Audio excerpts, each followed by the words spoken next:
Good morning, everybody. It's Wednesday, January 4th, 5:50 a.m. Central Time as I speak here. Sorry, getting started just a little bit late this morning. March corn futures down 2.5 at 668. March soybeans up 11.5 at 1503 and 3/4. March Chicago wheat down 9.5 at 766. March Kansas City wheat down 9 3/4 at 859.5. March spring wheat down 4 3/4 at 914.5. If you guys are listening on the podcast, appreciate it. Ratings and reviews are welcome. If you're watching on YouTube, guys, subscribe, like, comment. All of that stuff will help YouTube to help me to grow this channel. Appreciate it as always. If you'd like some additional information from me, visit my website, www.standardgrain.com.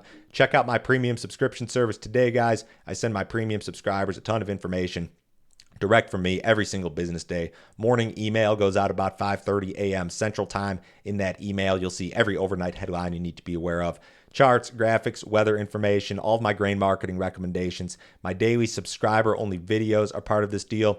Yesterday, I did a mailbag video, and the mailbag videos are my favorite videos to do. I have questions that come in from subscribers every single day, and I try to answer them in these mailbag videos. This is like real-world grain marketing type stuff, real-world questions about grain marketing. One of the questions that was part of this, my grain buyer called and said I should set basis. How do you feel about that?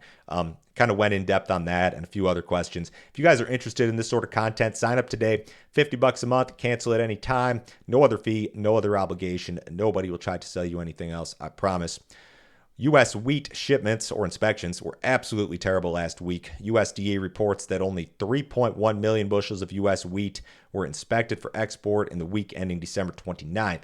That was the worst weekly print since November, but the second worst since 2014. So absolutely just bottom of the barrel stuff in regard to wheat shipments.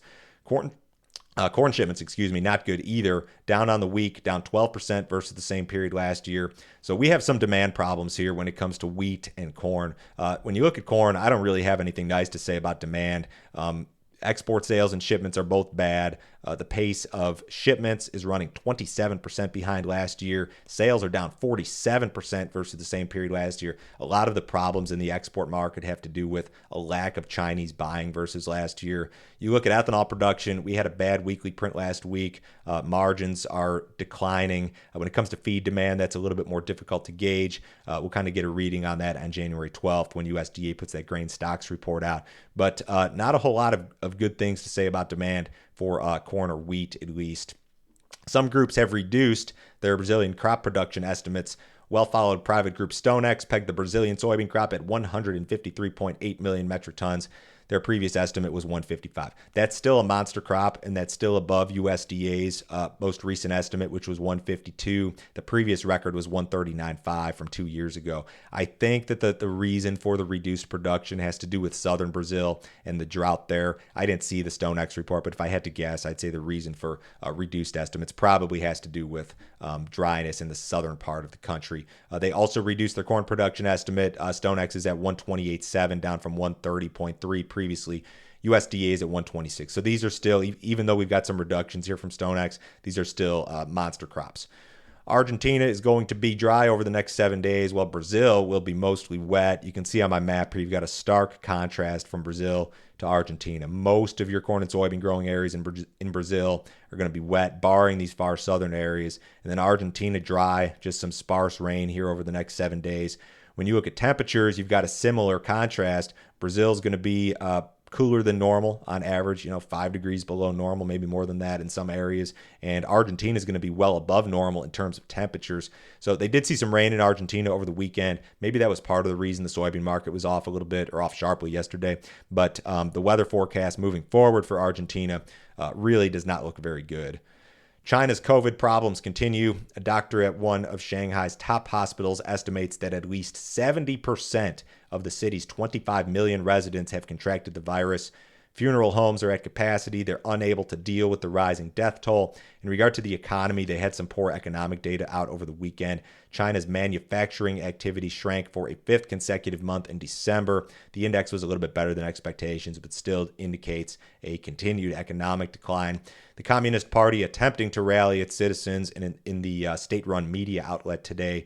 People's Daily said this: China and the Chinese people will surely win the final victory against the epidemic. That's that sounds nice, but they've got major problems. And this may have something to do with the sell-off in the soybean market, may have something to do with the sell-off in the crude oil market. So your nearby Feb 23 WTI crude contract peaked at 81.50 yesterday. It finished the day at 76.93. So you saw a sharp intraday sell-off in crude oil yesterday. It's down again this morning. I think you've got, again, concern regarding the Chinese economy, a potential global recession.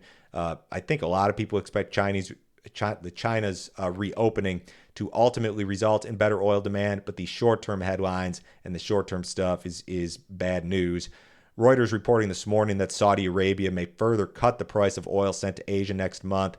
Also in energy news, natural gas prices totally fell out of bed yesterday, down 11% on Tuesday amid a warmer forecast for the United States. On a continuation basis, natural gas futures posted their lowest trade since February of 2022 yesterday. The Fed will release minutes from its December meeting today. In the December 13th and 14th meeting, Fed officials published projections indicating that inflation at the end of the year would be higher than previous projections at the end of 2023. This led to some speculation that the Fed fund rate would need to rise above 5% sometime this year. The current effective Fed fund rate is 4.375. So I think that the markets are very much still watching the Fed and their action. They don't do a January meeting. They'll do one in February. I believe the next interest rate announcement is February 1st. They're still sticking to this 2% inflation target, and they are dead set on achieving that one way or the other. The cattle market was lower yesterday. Cash cattle was 157 in the South last week, but not enough to really establish a trend. In the outside markets, U.S. dollar is a little bit lower. Stocks marginally higher. The S&P's up 17. The Dow Jones up 110. Bonds are up, which means rates are down. Gold's up $20, crude oil down $1.91, and the March WTI 75.21. Everybody have a great day today. Talk to you guys on Thursday.